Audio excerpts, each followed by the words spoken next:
The Man of Stone by Hazel Heald with H.P. Lovecraft. Ben Hayden was always a stubborn chap, and once he had heard about those strange statues in the upper Adirondacks, nothing could keep him from going to see them. I had been his closest acquaintance for years, and our Damon and Pythia's friendship made us inseparable at all times. So when Ben firmly decided to go, well, I had to trot along too, like a faithful collie.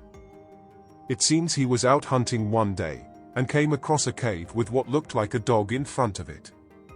Just as he was expecting the dog to bark, he looked again, and saw that the thing wasn't alive at all. It was a stone dog, such a perfect image, down to the smallest whisker, that he couldn't decide whether it was a supernaturally clever statue or a petrified animal. He was almost afraid to touch it, but when he did, he realized it was surely made of stone. After a while he nerved himself up to go into the cave, and there he got a still bigger jolt. Only a little way in there was another stone figure, or what looked like it, but this time it was a man's. It lay on the floor, on its side, wore clothes, and had a peculiar smile on its face. This time Henry didn't stop to do any touching, but beat it straight for the village, mountain top, you know. Of course he asked questions, but they did not get him very far. He found he was on a ticklish subject, for the natives only shook their heads, crossed their fingers, and muttered something about a mad Dan, whoever he was. It was too much for Jackson, so he came home weeks ahead of his planned time. He told me all about it because he knows how fond I am of strange things, and oddly enough, I was able to fish up a recollection that dovetailed pretty neatly with his yarn. Do you remember Arthur Wheeler, the sculptor who was such a realist that people began calling him nothing but a solid photographer? I think you knew him slightly. Well, as a matter of fact, he ended up in that part of the Adirondacks himself. Spent a lot of time there, and then dropped out of sight. Never heard from again. Now if stone statues that look like men and dogs are turning up around there, it looks to me as if they might be his work, no matter what the rustics say, or refuse to say, about them. Of course a fellow with Jackson's nerves might easily get flighty and disturbed over things like that, but I'd have done a lot of examining before running away. In fact, Jack, I'm going up there now to look things over, and you're coming along with me. It would mean a lot to find Wheeler, or any of his work. Anyhow, the mountain air will brace us both up. So less than a week later, after a long train ride and a jolting bus trip through breathlessly exquisite scenery, we arrived at Mountain Top in the late, golden sunlight of a June evening. The village comprised only a few small houses, a hotel, and the general store at which our bus drew up, but we knew that the latter would probably prove a focus for such information. Surely enough, the usual group of idlers was gathered around the steps, and when we represented ourselves as health seekers in search of lodgings, they had many recommendations to offer. Though we had not planned to do any investigating till the next day, Ben could not resist venturing some vague, cautious questions when he noticed the senile garrulousness of one of the ill-clad loafers. He felt, from Jackson's previous experience, that it would be useless to begin with references to the queer statues, but decided to mention Wheeler as one whom we had known, and in whose fate we consequently had a right to be interested. The crowd seemed uneasy when Sam stopped his whittling and started talking, but they had slight occasion for alarm. Even this barefoot old mountain decadent tightened up when he heard Wheeler's name, and only with difficulty could Ben get anything coherent out of him. Wheeler, he had finally wheezed. Oh, yeah, that fella as was all the time blasting rocks and cutting 'em up into statues. So you knowed him, hey? Wall, they ain't much we can tell ye, and meb that's too much. He stayed out to Mad Dan's cabin in the hills, but not so very long. Got so he wanted no more, by Dan, that is. Kinda soft-spoken and got around Dan's wife till the old devil took notice. Pretty sweet on her, I guess. But he took the trail sudden, and nobody's seen hide nor hair of him since. Dan must 'a' told him something pretty plain, bad fella to get agin ye, Dan is. Better keep away from thar, boys, for they ain't no good in that part of the hills. Dan's been working up a worse and worse mood, and ain't seen about no more. Nor his wife, neither. Guess he's penned her up so's nobody else kin make eyes at her. As Sam resumed his whittling after a few more observations, Ben and I exchanged glances. Here, surely, was a new lead which deserved intensive following up. Deciding to lodge at the hotel, we settled ourselves as quickly as possible, planning for a plunge into the wild hilly country on the next day. At sunrise we made our start, each bearing a knapsack laden with provisions and such tools as we thought we might need. The day before us had an almost stimulating air of invitation, through which only a faint undercurrent of the sinister ran. Our rough mountain road quickly became steep and winding, so that before long our feet ached considerably. After about 2 miles we left the road, crossing a stone wall on our right near a great elm, and striking off diagonally toward a steeper slope according to the chart and directions which Jackson had prepared for us. It was rough and bree traveling, but we knew that the cave could not be far off. In the end we came upon the aperture quite suddenly, a black, bush-grown crevice where the ground shot abruptly upward, and beside it, near a shallow rock pool, a small, still figure stood rigid, as if rivaling its own uncanny petrification. It was a grey dog, or a dog statue, and as our simultaneous gasp died away we scarcely knew what to think. Jackson had exaggerated nothing, and we could not believe that any sculptor's hand had succeeded in producing such perfection. Every hair of the animal's magnificent coat seemed distinct, and those on the back were bristled up as if some unknown thing had taken him unaware. Ben, at last half kindly touching the delicate stony fur, gave vent to an exclamation. "Good God, Jack, but this can't be any statue. Look at it, all the little details, and the way the hair lies. None of Wheeler's technique here. This is a real dog, though heaven only knows how he ever got in this state. Just like stone, feel for yourself. Do you suppose there's any strange gas that sometimes comes out of the cave and does this to animal life? We ought to have looked more into the local legends. And if this is a real dog, or was a real dog, then that man inside must be the real thing too." It was with a good deal of genuine solemnity, almost dread, that we finally crawled on hands and knees through the cave mouth, Ben leading. The narrowness looked hardly 3 feet, after which the grotto expanded in every direction to form a damp, twilight chamber floored with rubble and detritus. For a time we could make out very little, but as we rose to our feet and strained our eyes we began slowly to descry a recumbent figure amidst the greater darkness ahead. Ben fumbled with his flashlight, but hesitated for a moment before turning it on the prostrate figure. We had little doubt that the stony thing was what had once been a man, and something in the thought unnerved us both. When Ben at last sent forth the electric beam we saw that the object lay on its side, back toward us.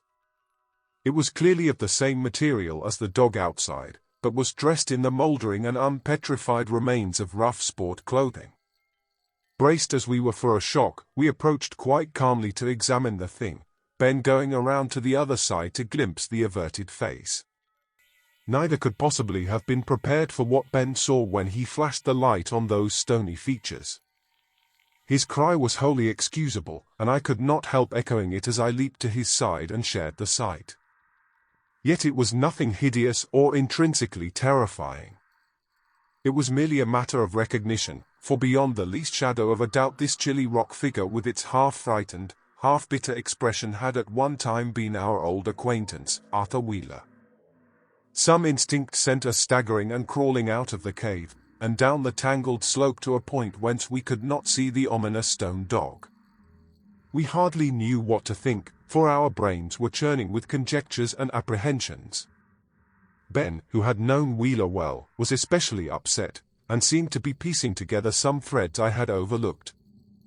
Again and again as we paused on the green slope he repeated, poor Arthur, but not till he muttered the name, Mad Dan, did I recall the trouble into which, according to old Sam Poole, Wheeler had run just before his disappearance. Mad Dan, Ben implied, would doubtless be glad to see what had happened. For a moment it flashed over both of us that the jealous host might have been responsible for the sculptor's presence in this evil cave, but the thought went as quickly as it came. The thing that puzzled us most was to account for the phenomenon itself. What gaseous emanation or mineral vapor could have wrought this change in so relatively short a time was utterly beyond us. Normal petrification, we know, is a slow chemical replacement process requiring vast ages for completion, yet here were two stone images which had been living things, or at least Wheeler had, only a few weeks before. Conjecture was useless. Clearly, nothing remained but to notify the authorities and let them guess what they might, and yet at the back of Ben's head that notion about Mad Dan still persisted. Anyhow, we clawed our way back to the road, but Ben did not turn toward the village, but looked along upward toward where old Sam had said Dan's cabin lay. It was the second house from the village, the ancient loafer had wheezed, and lay on the left far back from the road in a thick copse of scrub oaks. Before I knew it, Ben was dragging me up the sandy highway past a dingy farmstead and into a region of increasing wildness. It did not occur to me to protest, but I felt a certain sense of mounting menace as the familiar marks of agriculture and civilization grew fewer and fewer. At last the beginning of a narrow, neglected path opened up on our left, while the peaked roof of a squalid, unpainted building showed itself beyond a sickly growth of half-dead trees. This, I knew, must be Mad Dan's cabin, and I wondered that Wheeler had ever chosen so unprepossessing a place for his headquarters. I dreaded to walk up that weedy, uninviting path, but could not lag behind when Ben strode determinedly along and began a vigorous rapping at the rickety, musty-smelling door. There was no response to the knock, and something in its echoes sent a series of shivers through one. Ben, however, was quite unperturbed, and at once began to circle the house in quest of unlocked windows. The third that he tried, in the rear of the dismal cabin, proved capable of opening, and after a boost and a vigorous spring he was safely inside and helping me after him. The room in which we landed was full of limestone and granite blocks, chiseling tools and clay models, and we realized at once that it was Wheeler's erstwhile studio. So far we had not met with any sign of life, but over everything hovered a damnably ominous dusty odor. On our left was an open door evidently leading to a kitchen on the chimney side of the house, and through this Ben started, intent on finding anything he could concerning his friend's last habitat. He was considerably ahead of me when he crossed the threshold, so that I could not see at first what brought him up short and wrung a low cry of horror from his lips. In another moment, though, I did see, and repeated his cry as instinctively as I had done in the cave. For here in this cabin, far from any subterranean depths which could breed strange gases and work strange mutations, were two stony figures which I knew at once were no products of Arthur Wheeler's chisel. In a rude armchair before the fireplace, bound in position by the lash of a long rawhide whip, was the form of a man, unkempt, elderly, and with a look of fathomless horror on its evil, petrified face. On the floor beside it lay a woman's figure, graceful and with a face betokening considerable youth and beauty. Its expression seemed to be one of sardonic satisfaction, and near its outflung right hand was a large tin pail, somewhat stained on the inside, as with a darkish sediment. We made no move to approach those inexplicably petrified bodies, nor did we exchange any but the simplest conjectures. That this stony couple had been Mad Dan and his wife we could not well doubt, but how to account for their present condition was another matter. As we looked horrifiedly around we saw the suddenness with which the final development must have come, for everything about us seemed, despite a heavy coating of dust, to have been left in the midst of commonplace household activities. The only exception to this rule of casualness was on the kitchen table, in whose cleared center, as if to attract attention, lay a thin, battered, blank book weighted down by a sizable tin funnel. Crossing to read the thing, Ben saw that it was a kind of diary or set of dated entries, written in a somewhat cramped and none too practiced hand. The very first words riveted my attention, and before 10 seconds had elapsed he was breathlessly devouring the halting text, I avidly following as I peered over his shoulder. As we read on, moving as we did so into the less loathsome atmosphere of the adjoining room. Many obscure things became terribly clear to us, and we trembled with a mixture of complex emotions. This is what we read, and what the coroner read later on. The public has seen a highly twisted and sensationalized version in the cheap newspapers, but not even that has more than a fraction of the genuine terror which the simple original held for us as we puzzled it out alone in that musty cabin among the wild hills, with two monstrous stone abnormalities lurking in the death-like silence of the next room. When we had finished, Ben pocketed the book with a gesture half of repulsion, and his first words were, "Let's get out of here." Silently and nervously we stumbled to the front of the house, unlocked the door, and began the long tramp back to the village. There were many statements to make and questions to answer in the days that followed, and I do not think that either Ben or I can ever shake off the effects of the whole harrowing experience. Neither can some of the local authorities and city reporters who flocked around, even though they burned a certain book and many papers found in attic boxes, and destroyed considerable apparatus in the deepest part of that sinister hillside cave. But here is the text itself.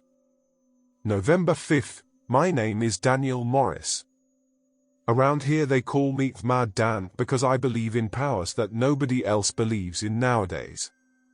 When I go up on Thunder Hill to keep the Feast of the Foxes, they think I am crazy, all except the backcountry folks that are afraid of me. They try to stop me from sacrificing the black goat at Hallow Eve, and always prevent my doing the great rite that would open the gate.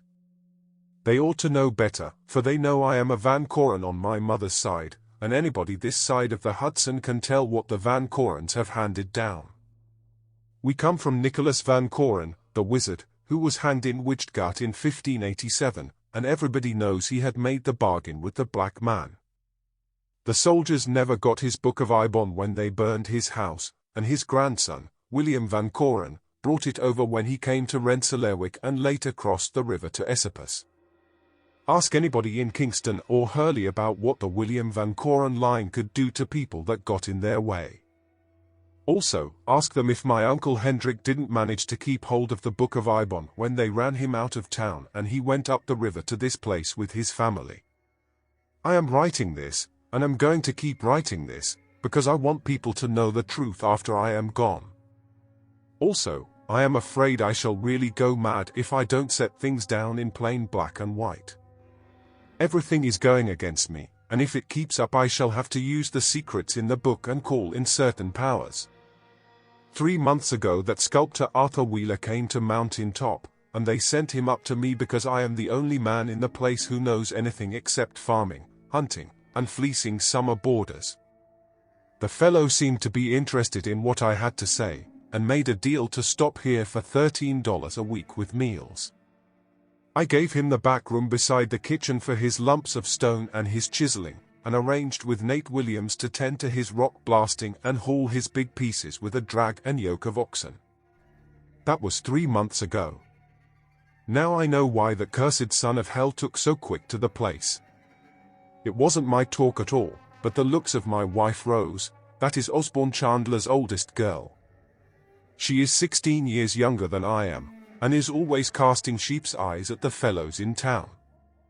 But we always managed to get along fine enough till this dirty rat showed up, even if she did balk at helping me with the rites on Rudmars and Hallowmas. I can see now that Wheeler is working on her feelings and getting her so fond of him that she hardly looks at me, and I suppose he'll try to elope with her sooner or later. But he works slow like all sly, polished dogs, and I've got plenty of time to think up what to do about it. They don't either of them know I suspect anything, but before long they'll both realize it doesn't pay to break up a Van Coren's home. I promise them plenty of novelty in what I'll do. November 25th, Thanksgiving Day. That's a pretty good joke. But at that I'll have something to be thankful for when I finish what I've started. No question but that Wheeler is trying to steal my wife. For the time being, though, I'll let him keep on being a star boarder. Got the Book of Ibon down from Uncle Hendrik's old trunk in the attic last week, and I'm looking up something good which won't require sacrifices that I can't make around here. I want something that'll finish these two sneaking traitors, and at the same time get me into no trouble. If it has a twist of drama in it, so much the better. I've thought of calling in the emanation of Yoth, but that needs a child's blood and I must be careful about the neighbors. The green decay looks promising, but that would be a bit unpleasant for me as well as for them. I don't like certain sights and smells. December 10th, Eureka! I've got the very thing at last. Revenge is sweet, and this is the perfect climax. Wheeler, the sculptor, this is too good. Yes, indeed, that damned sneak is going to produce a statue that will sell quicker than any of the things he's been carving these past weeks. A realist, eh? Well, the new statuary won't lack any realism. I found the formula in a manuscript insert opposite page 679 of the book. From the handwriting I judge it was put there by my great-grandfather Beru Pictus van Koren, the one who disappeared from New Paltz in 1839. I.A. Shub-Niggurath. The goat with 1,000 young. To be plain, I've found a way to turn those wretched rats into stone statues. It's absurdly simple, and really depends more on plain chemistry than on the outer powers. If I can get hold of the right stuff, I can brew a drink that'll pass for homemade wine, and one swig ought to finish any ordinary being short of an elephant. What it amounts to is a kind of petrification infinitely speeded up. Shoots the whole system full of calcium and barium salts and replaces living cells with mineral matter so fast that nothing can stop it. It must have been one of those things great-grandfather got at the Great Sabbath on Sugarloaf in the Catskills. Queer things used to go on there. Seems to me I heard of a man in New Paltz, Squire Hasbrook, turned to stone or something like that in 1834. He was an enemy of the Van Korens. First thing I must do is order the 5 chemicals I need from Albany and Montreal. Plenty of time later to experiment. When everything is over, I'll round up all the statues and sell them as Wheeler's work to pay for his overdue board bill. He always was a realist and an egoist. Wouldn't it be natural for him to make a self-portrait in stone, and to use my wife for another model, as indeed he's really been doing for the past fortnight? Trust the dull public not to ask what quarry the queer stone came from. December 25th, Christmas. Peace on earth, and so forth. These two swine are goggling at each other as if I didn't exist. They must think I'm deaf, dumb, and blind. Well, the barium sulfate and calcium chloride came from Albany last Thursday, and the acids, catalytics, and instruments are due from Montreal any day now. The mills of the gods, and all that. I'll do the work in Allen's cave near the Lower Wood lot, and at the same time will be openly making some wine in the cellar here. There ought to be some excuse for offering a new drink, though it won't take much planning to fool those moonstruck nincompoops. The trouble will be to make Rose take wine, for she pretends not to like it. Any experiments that I make on animals will be down at the cave, and nobody ever thinks of going there in winter. I'll do some woodcutting to account for my time away. A small load or two brought in will keep him off the track. January 20th, it's harder work than I thought. A lot depends on the exact proportions. The stuff came from Montreal, but I had to send again for some better scales and an acetylene lamp. They're getting curious down at the village. Wish the express office weren't in Steenwick's store. I'm trying various mixtures on the sparrows that drink and bathe in the pool in front of the cave, when it's melted. Sometimes it kills them, but sometimes they fly away. Clearly, I've missed some important reaction. I suppose Rose and that upstart are making the most of my absence, but I can afford to let them. There can be no doubt of my success in the end. February 11th, I've got it at last. Put a fresh lot in the little pool, which is well melted today, and the first bird that drank toppled over as if he were shot. I picked him up a second later, and he was a perfect piece of stone, down to the smallest claws and feather. Not a muscle changed since he was poised for drinking, so he must have died the instant any of the stuff got to his stomach. I didn't expect the petrification to come so soon. But a sparrow isn't a fair test of the way the thing would act with a large animal. I must get something bigger to try it on, for it must be the right strength when I give it to those swine. I guess Rose's dog Rex will do. I'll take him along the next time and say a timber wolf got him. She thinks a lot of him, and I shan't be sorry to give her something to sniffle over before the big reckoning.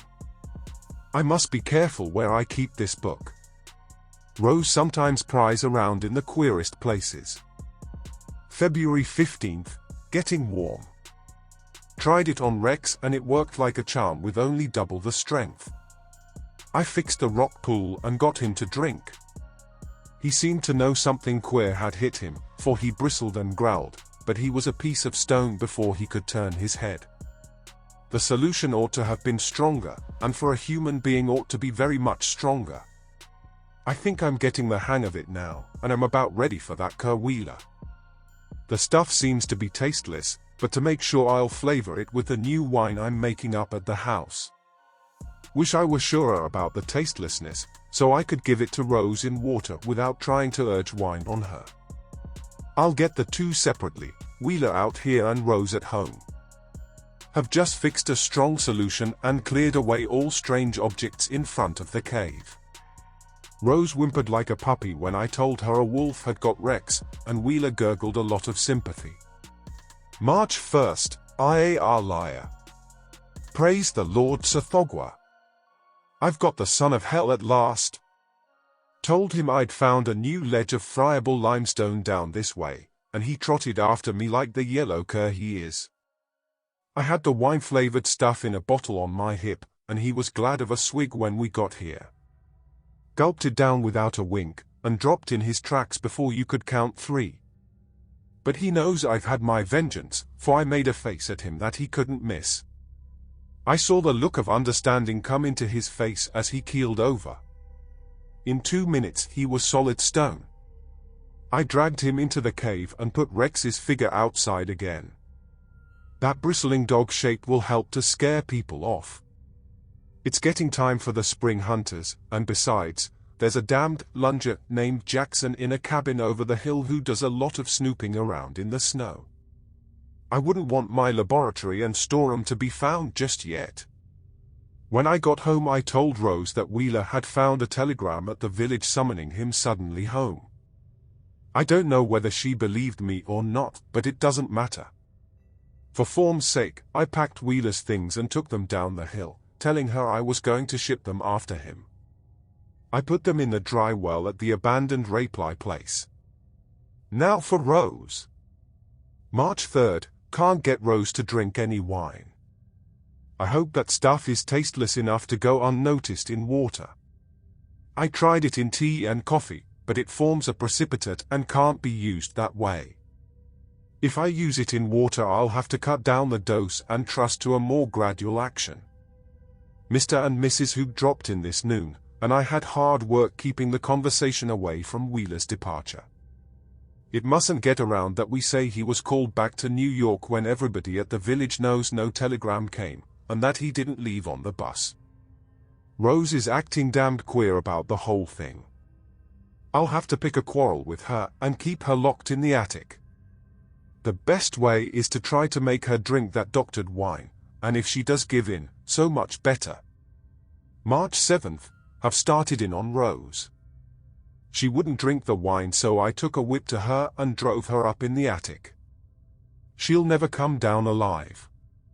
I pass her a platter of salty bread and salt meat, and a pail of slightly doctored water, twice a day. The salt food ought to make her drink a lot, and it can't be long before the action sets in. I don't like the way she shouts about Wheeler when I'm at the door. The rest of the time she is absolutely silent. March 9th, it's damn peculiar how slow that stuff is in getting hold of Rose. I'll have to make it stronger, probably she'll never taste it with all the salt I've been feeding her. Well, if it doesn't get her there are plenty of other ways to fall back on. But I would like to carry this neat statue plan through. Went to the cave this morning and all is well there. I sometimes hear Rose's steps on the ceiling overhead, and I think they're getting more and more dragging. The stuff is certainly working, but it's too slow. Not strong enough. From now on I'll rapidly stiffen up the dose. March 11th, it is very queer. She is still alive and moving. Tuesday night I heard her piggling with a window, so went up and gave her a raw hiding. She acts more sullen than frightened, and her eyes look swollen. But she could never drop to the ground from that height, and there's nowhere she could climb down. I have had dreams at night, for her slow, dragging pacing on the floor above gets on my nerves. Sometimes I think she works at the lock on the door. March 15th, still alive, despite all the strengthening of the dose. There's something queer about it. She crawls now, and doesn't pace very often. But the sound of her crawling is horrible. She rattles the windows, too, and fumbles with the door. I shall have to finish her off with the rawhide if this keeps up. I'm getting very sleepy. Wonder if Rose has got on her guard somehow. But she must be drinking the stuff. This sleepiness is abnormal. I think the strain is telling on me. I'm sleepy. Here the cramped handwriting trails out in a vague scrawl, giving place to a note in a firmer, evidently feminine handwriting, indicative of great emotional tension. March 16th to 4th a.m. This is added by Rose C. Morris, about to die. Please notify my father, Osborne, Chandler, Route 2, Mountain Top, NY. I have just read what the beast has written. I felt sure he had killed Arthur Wheeler, but did not know how till I read this terrible notebook. Now I know what I escaped. I noticed the water tasted queer, so took none of it after the first sip. I threw it all out of the window. That one sip has half paralyzed me, but I can still get about. The thirst was terrible, but I ate as little as possible of the salty food and was able to get a little water by setting some old pans and dishes that were up here under places where the roof leaked. There were 2 great rains. I thought he was trying to poison me, though I didn't know what the poison was like. What he has written about himself and me is a lie. We were never happy together, and I think I married him only under one of those spells that he was able to lay on people. I guess he hypnotized both my father and me, for he was always hated and feared and suspected of dark dealings with the devil. My father once called him the devil's kin, and he was right. No one will ever know what I went through as his wife. It was not simply common cruelty, though God knows he was cruel enough, and beat me often with a leather whip. It was more than anyone in this age can ever understand. He was a monstrous creature, and practiced all sorts of hellish ceremonies handed down by his mother's people. He tried to make me help in the rites, and I don't dare even hint what they were. I would not, so he beat me. It would be blasphemy to tell what he tried to make me do. I can say he was a murderer even then, for I know what he sacrificed one night on Thunder Hill. He was surely the devil's kin. I tried 4 times to run away, but he always caught and beat me. Also, he had a sort of hold over my mind, and even over my father's mind. About Arthur Wheeler I have nothing to be ashamed of. We did come to love each other, but only in an honorable way. He gave me the first kind treatment I had ever had since leaving my father's, and meant to help me get out of the clutches of that fiend. He had several talks with my father, and was going to help me get out west. After my divorce we would have been married. Ever since that brute locked me in the attic I have planned to get out and finish him.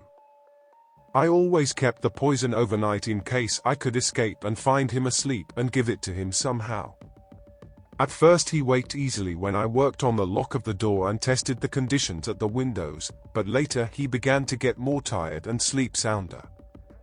I could always tell by his snoring when he was asleep. Tonight he was so fast asleep I forced the lock without waking him. It was hard work getting downstairs with my partial paralysis, but I did. I found him here with the lamp burning, asleep at the table, where he had been writing in this book. In the corner was the long rawhide whip he had so often beaten me with. I used it to tie him to the chair so he could not move a muscle. I lashed his neck so that I could pour anything down his throat without his resisting. He waked up just as I was finishing, and I guess he saw right off that he was done for. He shouted frightful things and tried to chant mystical formulas, but I choked him off with a dish towel from the sink. Then I saw this book he had been writing in, and stopped to read it. The shock was terrible, and I almost fainted 4 or 5 times. My mind was not ready for such things. After that I talked to that fiend for 2 or 3 hours steady. I told him everything I had wanted to tell him through all the years I had been his slave, and a lot of other things that had to do with what I had read in this awful book. He looked almost purple when I was through, and I think he was half delirious. Then I got a funnel from the cupboard and jammed it into his mouth after taking out the gag. He knew what I was going to do, but was helpless. I had brought down the pail of poisoned water, and without a qualm, I poured a good half of it into the funnel. It must have been a very strong dose, for almost at once I saw that brute begin to stiffen and turn a dull stony grey. In 10 minutes I knew he was solid stone. I could not bear to touch him, but the tin funnel clinked horribly when I pulled it out of his mouth. I wish I could have given that kin of the devil a more painful, lingering death, but surely this was the most appropriate he could have had. There is not much more to say. I am half paralyzed, and with Arthur murdered I have nothing to live for. I shall make things complete by drinking the rest of the poison after placing this book where it will be found.